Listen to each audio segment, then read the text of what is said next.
Welcome to Season 3 of the To Health With That podcast, where we break up big topics into small bites.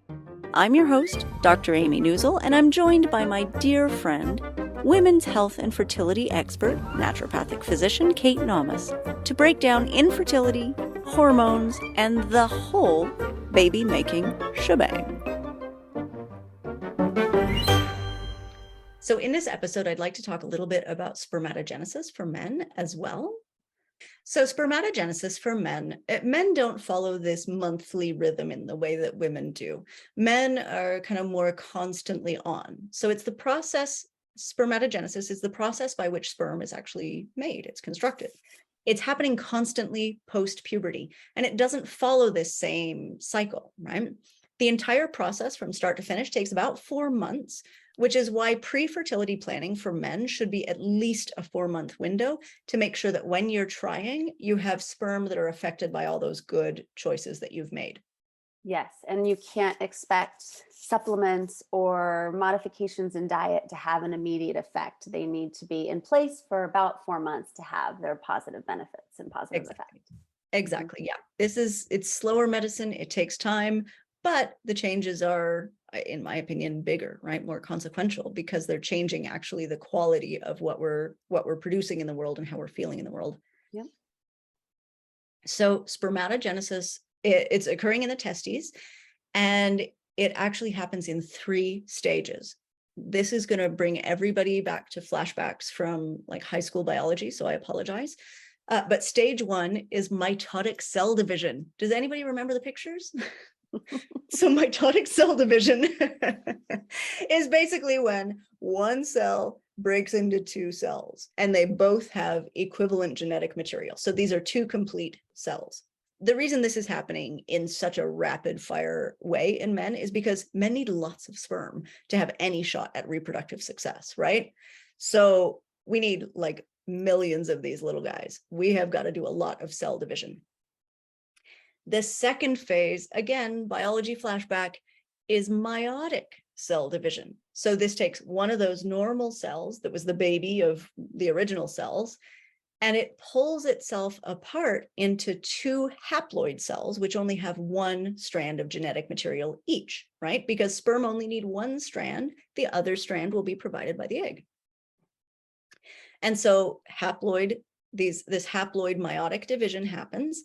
And then something called spermiogenesis happens, which is when this little cell gets its head and tail so that it can function like a sperm, right? And the tail is a flagellum that helps it to actually swim, because sperm need to swim upstream to have any chance of contacting an egg.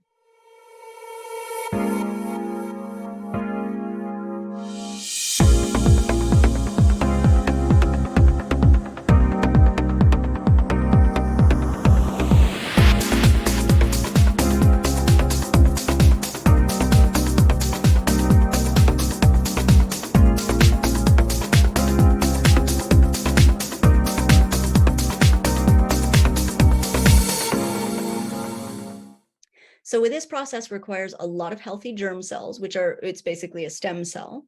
It needs good levels of testosterone and low estrogen, which is becoming an increasingly difficult problem in men. It also needs a nutritionally rich environment to ensure sperm health, temperature control around the testes. So testes are highly susceptible to heat injury, and some of the theories around male infertility now are actually connected to global warming, which is terrifying.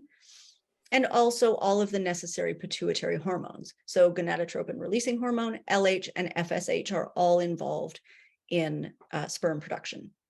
And I do want to read a quote from a report I was reading that said, recent reports have noticed a decline in the spermatozoa concentrations in the ejaculates of healthy males. This decline has occurred over the last decades, and specific factors affecting embryonal development seem to be the cause.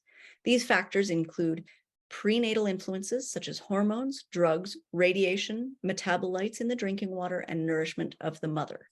Moreover, the spermatogenic process of the testes is affected by increased temperatures. These negative influences lead to a reduction in spermatogenesis, which manifests as a reduction in the number of mature spermatids or the formation of malformed spermatids.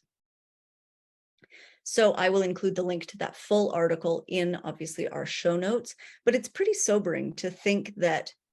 So when they talk about these prenatal influences, they're talking about actually prenatal, like when that man was an embryo inside of his mother. That's pretty huge and sobering, right? So Absolutely. we as mothers and potential mothers really, really do need to give our babies the best start. And some of that is weeding out those environmental factors, weeding out those hormonal influences, and really making sure that our health and nutritional status is optimized when we're having these babies.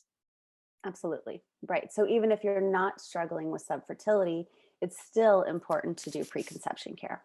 Oh, absolutely. And honestly, this is something that I do with my clients, whether they have infertility or not, right? If they come to me and say, we're planning on having a baby, we have got a program. Yes. Yes. Here we go, because you're getting really healthy before we do this. Yes. Absolutely. Yeah. All right. Well, I think we should wrap it up for this week. Thank you, my dear. Thank you. That was fun. We'll see you next week. Thank you so much for listening today and sharing your time with us. If you like this show, please follow and maybe even leave a review. Or like and subscribe if you happen to be watching on YouTube. Visit naumesnd, naumesnd.com or to healthwiththat.com for more information about Doctors Kate and me, Dr. Amy.